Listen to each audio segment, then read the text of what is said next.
जय श्री राम। नित्य साधना Hindi YouTube channel पर मैं नरेश खोजे आप सभी का हार्दिक स्वागत करता हूँ। मित्रों, श्रावण माह में भगवान शिव की पूजा अर्चना का विशेष महात्म्य माना जाता है। भगवान शंकर को उनके भक्त अनगिनत नामों से यानी कि मसलन बाबा बर्फानी, महाकाल, महाकालेश्वर, भोले भंडारी, डमरूवाला, त्रिपुरारी, त्र्यंबकेश्वर, नीलकंठ, महादेव, केदारनाथ, शंकर, आशुतोष इत्यादि से जानते हैं। भगवान शिव को सभी देवताओं में से सर्वोपरि माना जाता है। शिव एकमात्र ऐसे देवता है जिनकी पूजा शिवलिंग के रूप में ही की जाती है। पर शिवलिंग को लेकर तरह तरह की इसलिए शिवलिंग पर कुछ और बातें करने से पूर्व हम जाने कि शिवलिंग वस्तुतः क्या है। मित्रों, शिवलिंग का सही अर्थ होता है शून्य, आकाश, अनंत, ब्रह्मांड, निराकार, परम पुरुष का प्रतीक होने के कारण इसे शिवलिंग कहा जाता है। शिवलिंग का अर्थ अनंत भी होता है, यानी जिसका न कोई अंत होता है न ही शुरुआत। शिवलिंग का अर्थ लिंग अथवा योनि नहीं होता। वस्तुतः ये दुविधा संस्कृत भाषा के शब्दों के दूसरी भाषा में अज्ञानतावश अनुवाद होने के कारण उत्पन्न हुई। इसकी भाषा का सही रूपांतर नहीं किया गया। हमारा शरीर भी सूक्ष्म शरीर के 17 तत्वों से निर्मित है। ये है मन, बुद्धि, 5 ज्ञानेंद्रिय, 5 कर्मेंद्रिय और 5 वायु। वेदों और वेदांत में लिंग शब्द का आशय सूक्ष्म शरीर के लिए आता है। मित्रों, शास्त्रों के अनुसार प्रलय काल में संपूर्ण पृथ्वी जल में लीन हो जाती है और सृष्टि काल में जिससे वह प्रकट होती है उसे लिंग कहते हैं। इस तरह विश्व की संपूर्ण ऊर्जा ही लिंग की प्रतीक है।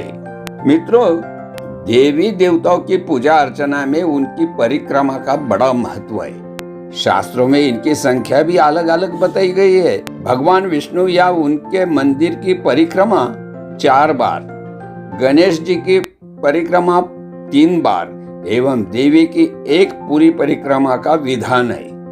किंतु शिवलिंग की आधी परिक्रमा ही महात्म्य बताया गया है। अक्सर भोले भाले भक्त जानकारी के अभाव में देवी देवताओं का बेहिसाब परिक्रमा करते हैं। उन्हें लगता है कि ज्यादा परिक्रमा करने से देवी देवता ज्यादा खुश होंगी। शास्त्रों में शिव जी की परिक्रमा के लिए मर्यादाएं तय की। इसलिए शिव भक्त को शिवलिंग की परिक्रमा करते समय संख्या की मर्यादाओं को समझना और उसे उसी अनुरूप करना अनिवार्य है। मित्रों, शिव पुराण में उल्लेखित है कि भगवान शिव वैसे तो भोले भंडारी है। बड़ी आसानी से उन्हें खुश कर भक्त वरदान प्राप्त कर लेते हैं। लेकिन अगर शिव जी किसी से नाराज हो जाए तो उन्हें रौद्र रूप धारण करने में ज्यादा समय नहीं लगता। भगवान शिव जी की परिक्रमा के लिए शास्त्रों में लिखा है कि शिवलिंग की अर्ध परिक्रमा से ही पूरा फल प्राप्त होता है। यह बात स्वयं शिव जी ने एक बार अपने भक्त को बताई थी। क्यों शिवलिंग को आदि परिक्रमा ही करनी चाहिए, इस संदर्भ में एक कथा लोकप्रिय है। मित्रों, प्राचीन काल में पुष्पदत्त नामक एक राजा था। वह वस्तुतः गंधर्वों का राजा था, इसलिए उसे गंधर्व राज भी कहते थे। गंधर्व राज ने भगवान शिव को प्रसन्न कर अदृश्य होने की शक्ति प्राप्त कर ली थी। वह अदृश्य होकर शिव जी की पूजा के लिए खुशबू वाले फूल बागों से तोड़ लेता था। उन्हें फूल तोड़ते समय कोई देख नहीं पाता था। प्रतिदिन बाग में खुशबू वाले फूल गायब होते देख माली भी परेशान हो गया। उसने पूरी कोशिश की कि चोरी से फूल तोड़ने वालों को पकड़कर राजा के हवाले करे, लेकिन लाख प्रयास होने के बावजूद भी वो फूल चोर कभी पकड़ा नहीं सका। हार कर माली ने आखिर में राजा से शिकायत कर दी। राजा ने चोर को पकड़ने के लिए बाग में चारों ओर पहरेदार लगवाए, कुछ गुप्तचर भी नियुक्त किए, लेकिन फिर भी फूलों की चोरी रुकी नहीं। पहरेदार और गुप्तचर भी हताश हो गए। मित्रों, एक दिन गंधर्वराज शिवलिंग पर फूल चढ़ाते समय गलती से शिवलिंग की प्रवाहिका को लांग गया। प्रवाहिका यानी जलधारी होती है। उसकी इस गलती से नाराज होकर भगवान शिव ने उससे अदृश्य होने की शक्ति छीन ली।